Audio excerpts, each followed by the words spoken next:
Bismillahirrahmanirrahim. Assalamualaikum warahmatullahi wabarakatuh. Kita berjumpa lagi di pertemuan IPA bab kedua tentang ciri-ciri makhluk hidup. Ciri-ciri makhluk hidup yang kita pelajari ini ada 2 KD ya. KD pertama yaitu mengklasifikasikan ciri-ciri makhluk hidup. Mengklasifikasikan ciri-ciri makhluk hidup.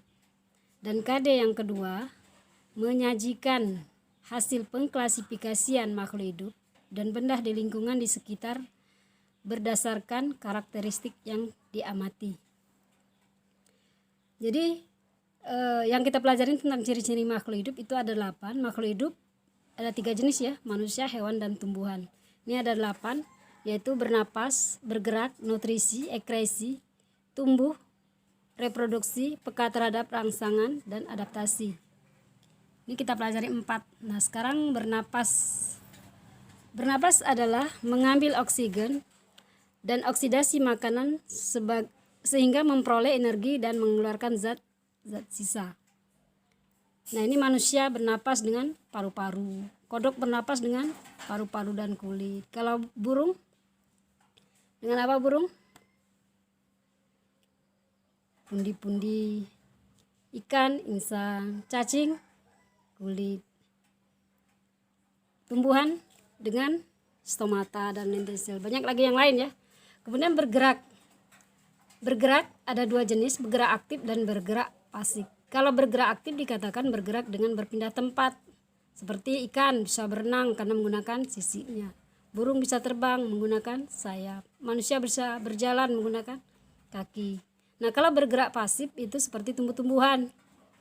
Dia kemana angin datang ke sana dia melangkah, dia tapi tidak berpindah tempat. Tuh.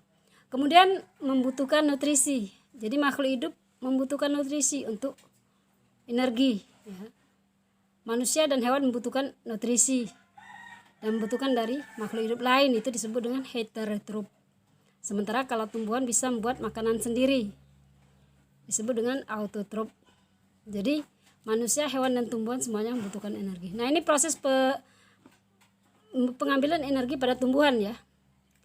Proses pengambilan energi pada tumbuhan dari fotosintesis. Kemudian pengeluaran zat sisa. Manusia dan hewan juga mengeluarkan zat sisa beserta tumbuhan.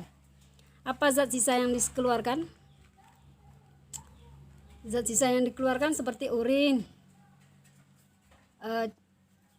keringat pada manusia, feses pada manusia, pada hewan sama. Kalau pada tumbuhan lewat daun, pada hewan lewat air kencing, manusia juga. Nah, itu proses pengeluaran nutrisi. Kemudian ada berkembang biak. Salah satu sifat ciri-ciri makhluk hidup juga berkembang biak. Tumbuh dan berkembang biak. Nah, kalau dia tumbuh, dia disebut dengan kuantitatif. Kenapa? Karena bertambahnya ukuran dari tubuh-tumbuhan tersebut atau tubuh manusia dan hewan. Jadi tidak bisa kembali lagi, dia disebut dengan irreversible. Dari kecil menjadi besar. Dari tadi cabang menjadi besar. Dari anak ayam menjadi ayam yang besar, itu disebut dengan tumbuh. Kalau berkembang itu disebut dengan sifat. Jadi demikian pelajaran kita hari ini. Assalamualaikum warahmatullahi wabarakatuh.